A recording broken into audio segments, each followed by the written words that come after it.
안녕하세요. 책 읽는 코알라의 하루입니다. 심리분석의 귀재 프란체스코 알베로니의 여자는 잠자는 공주 3편. 남자는 여자의 옷을 벗기는 것만 생각한다고 흔히 말한다. 그러나 벗기려면 먼저 옷이 있어야 한다라는 소제목을 가진 3편입니다. 그 심리적 환경의 부분을 좀 매혹적인 소제목을 단 것 같습니다. 그럼 잠자는 공주 3편. 남자는 여자의 옷을 벗기는 것만 생각한다고 흔히 말한다. 그러나 벗기려면 먼저 옷이 있어야 한다라는 내용을 소개해 드리겠습니다. 너무 기대할 소제목과 달리 그렇게 매혹적인 내용은 아닙니다. 너무 기대는 하지 마시고요. 그러면 소개해 드리겠습니다.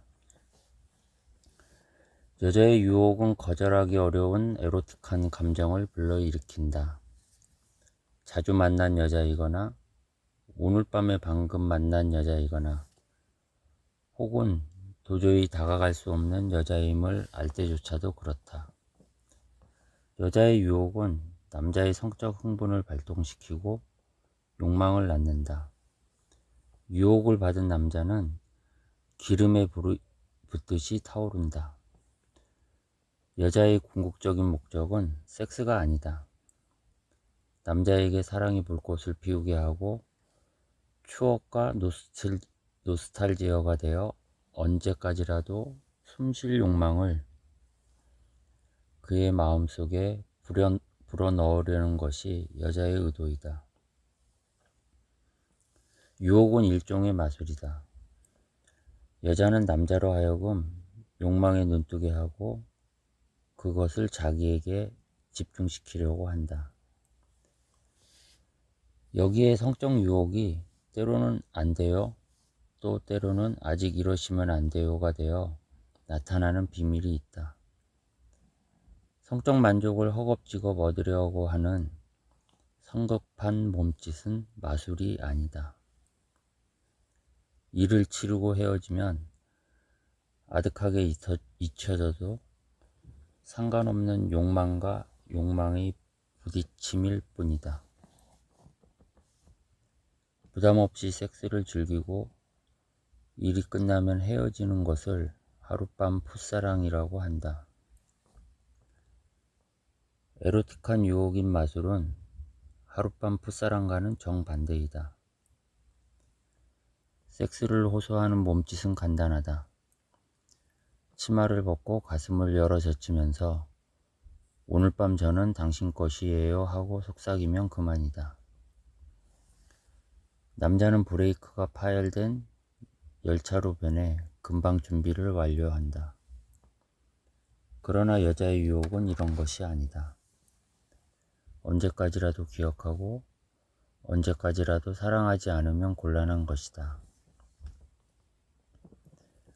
여자는 지금 여기에서 유혹하더라도 머릿속으로는 미래의 상태를 그린다. 여자라면 언젠가는 찾아와 눈을 뜨게 해줄 왕자님을 꿈꾼다고 흔히 말한다. 그러나 꿈을 꾸는 것만으로는 충분치 못하다. 여자는 왕자님이 황홀하게 반할 만큼 자신의 몸을 가꾸어야 한다. 왕자의 마음을 사로잡고 떠나지 못하도록 막는 것은 잠자는 공주의 넘치도록 눈부신 아름다움이다. 그때까지 그는 보지도 못하고 느껴지지도 못하고 느끼지도 못하고 욕망도 알지 못하면서 삶을 살아왔었다. 동화에서는 아름다운 공주가 왕자의 입맞춤에 눈을 뜬다. 그런데 왕자도 미녀를 보고서 비로소 눈뜨기 시작한다. 남자를 기다리고 그가 알지 못했던 아름다움에 눈뜨게 하고 그에게 욕망과 정열을 불러일으키는 것은 여자이다.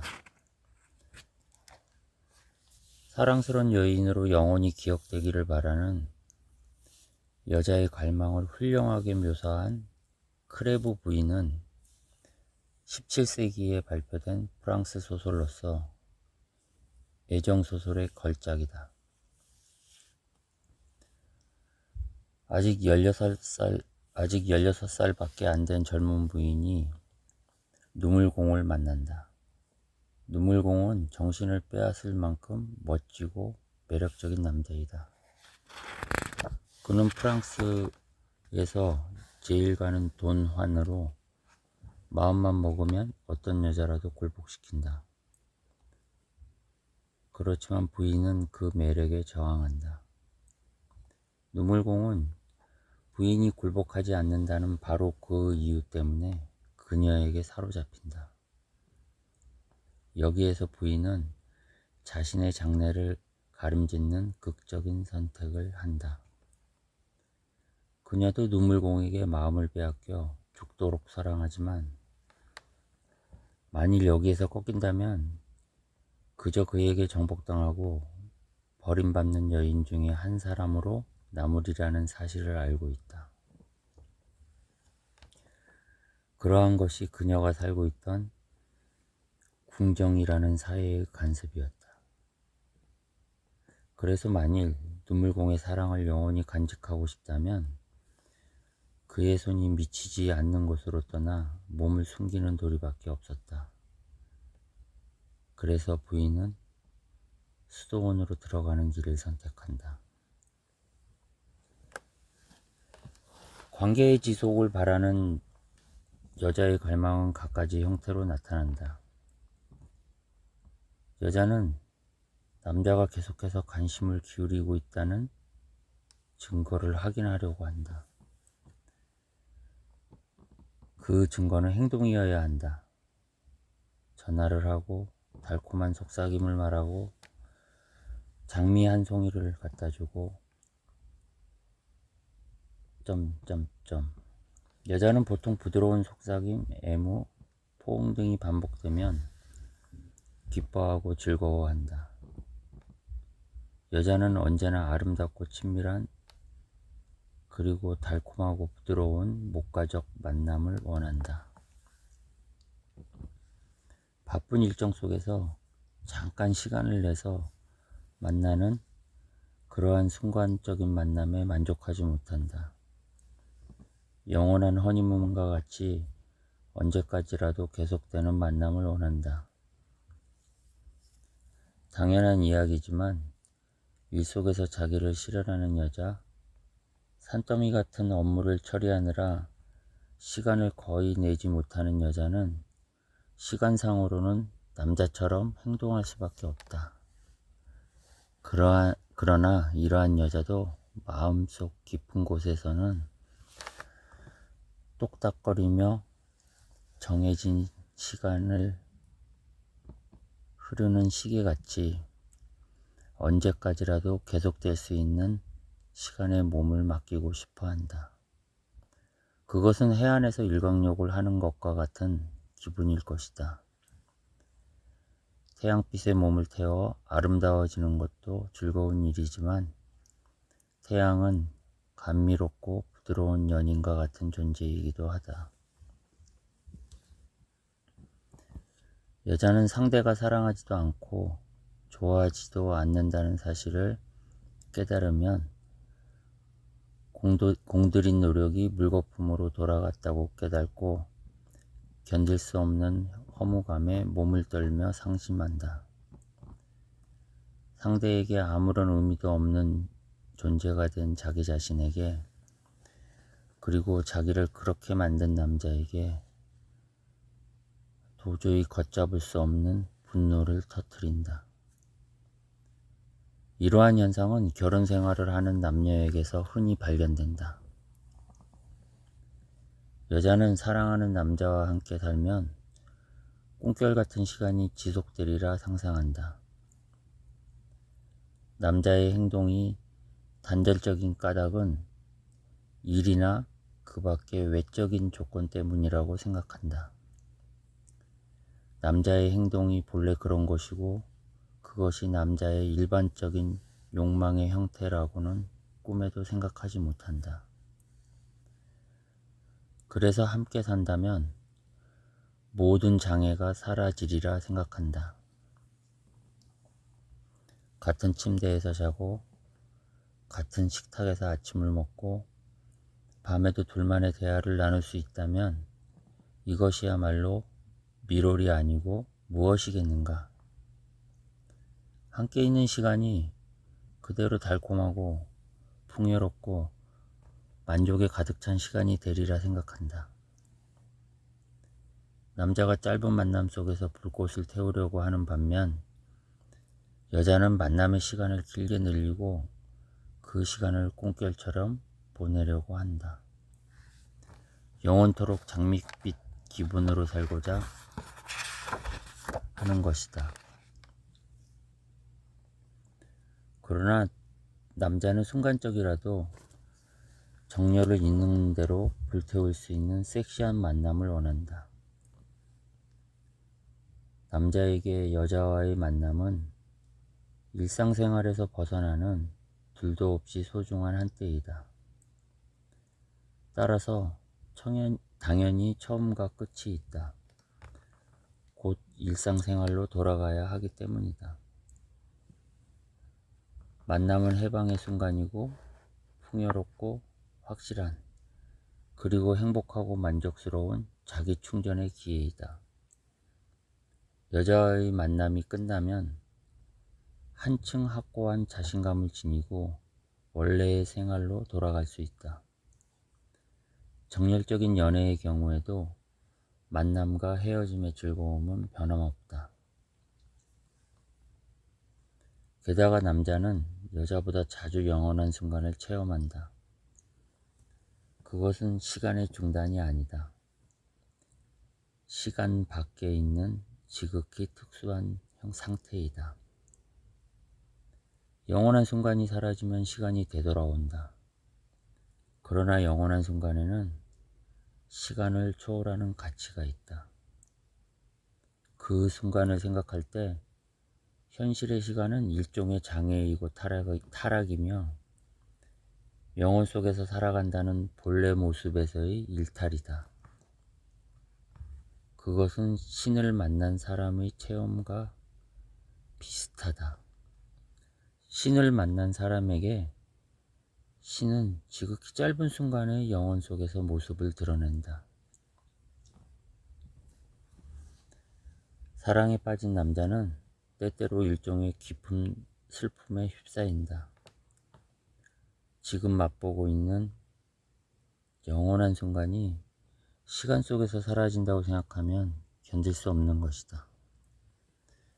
그래서 푸른 하늘에, 푸른 숲에, 하얀 바위에 눈길을 보낸다. 그것들은 언제까지라도 거기에 있기 때문이다. 그에게 가능한 것은 고작 정말로 뜻있던 경험을 기억해내는 일 정도이다. 하지만 이러한 해상도 빛바랜 환영에 불과하다. 섹시한 만남은 영원한 순간과는 달리 시간의 작은 조각이고 일시적인 경험이다. 그래서 하나의 사건으로서 기억하고 공상 속에서 형태를 바꿀 수도 있다.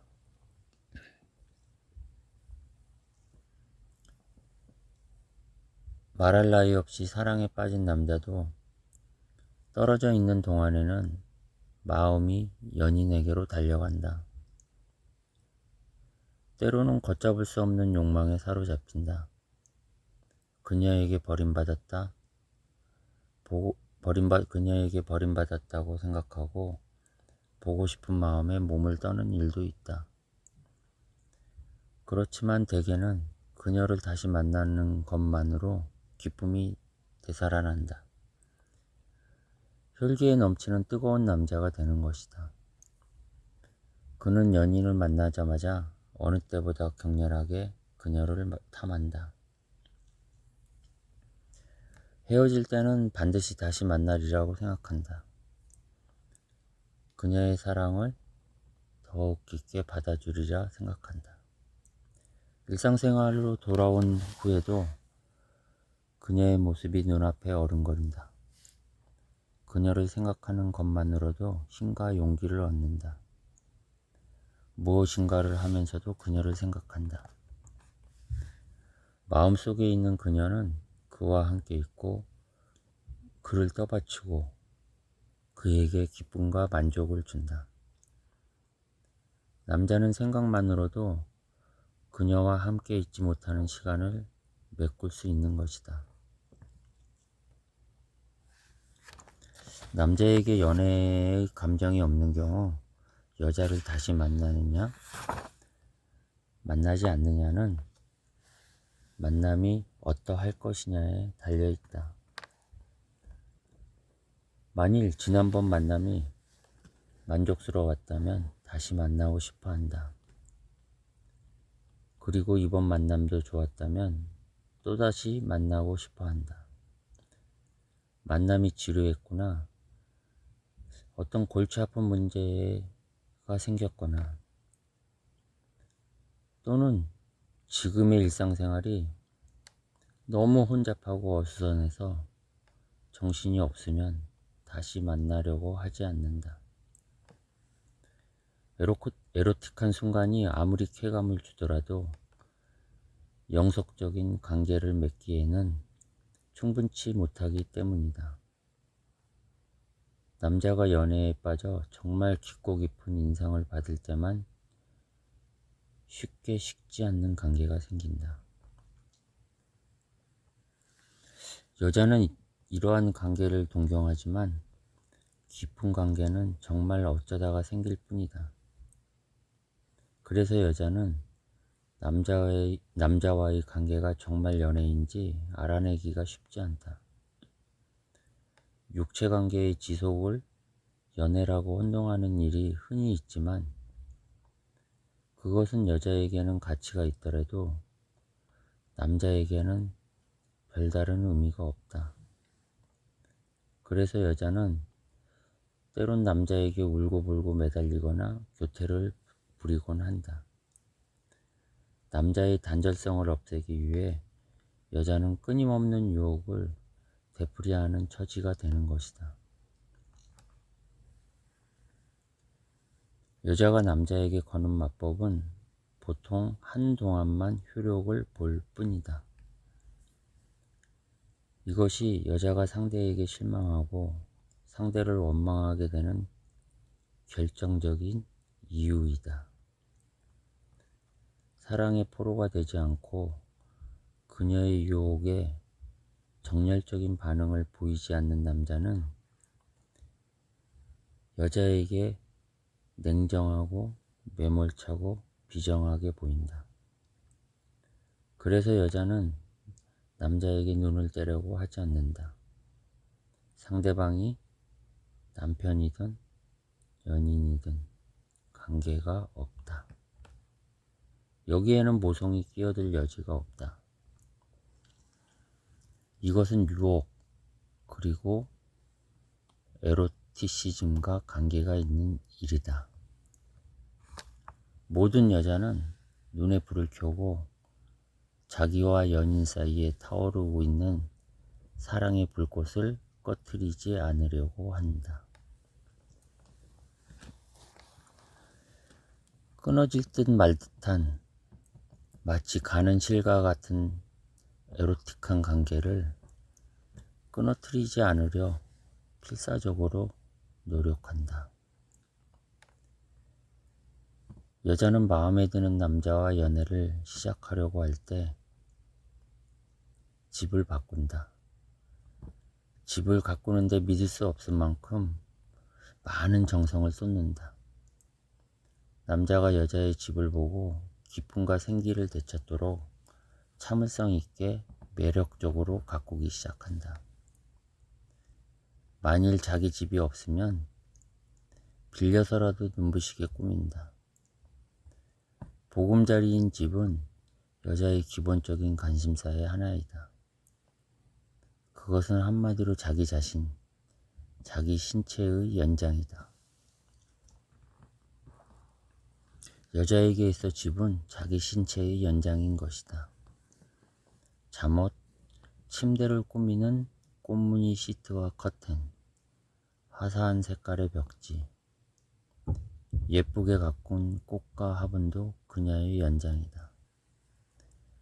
집을 준비하고 가꾸는 행동은 상대의 마음을 사로잡고 유혹하는 행위의 중요한 일부분을 이룬다.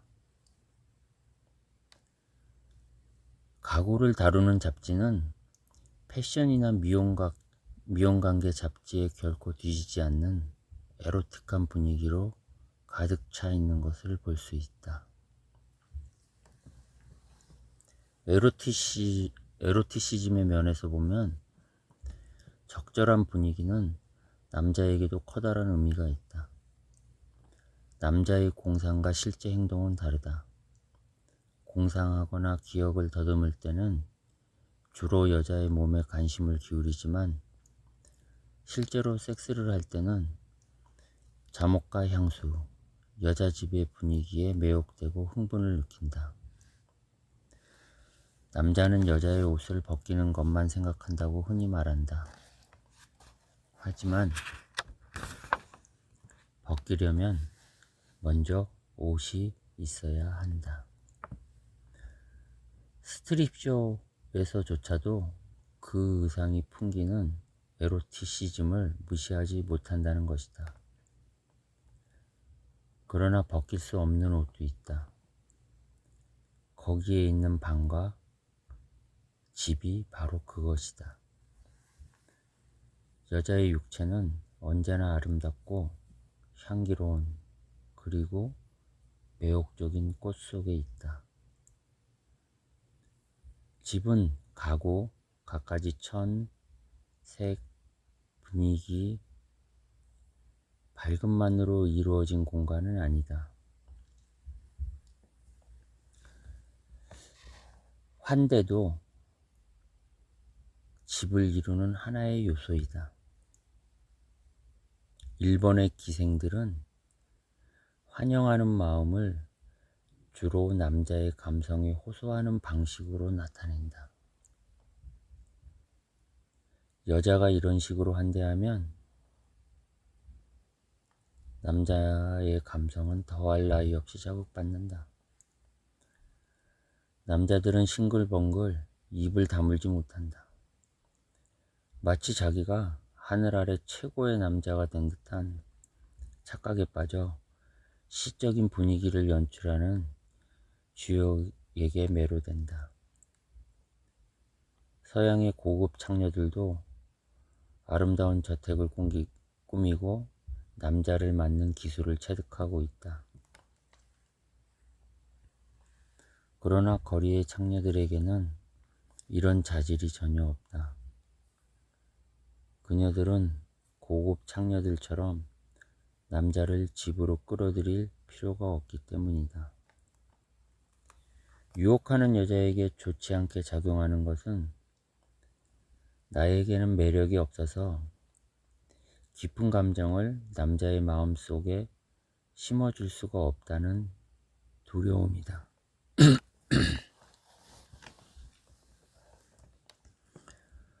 이 점에서 여자는 양극단으로 나뉜다. 하나는 아주 젊을 때부터 자신의 매력에 자신이 있다고 생각하는 부류이다. 그녀들은 남자에게 교태를 부려 굴복시키기를 밥 먹듯이 쉽게 생각한다.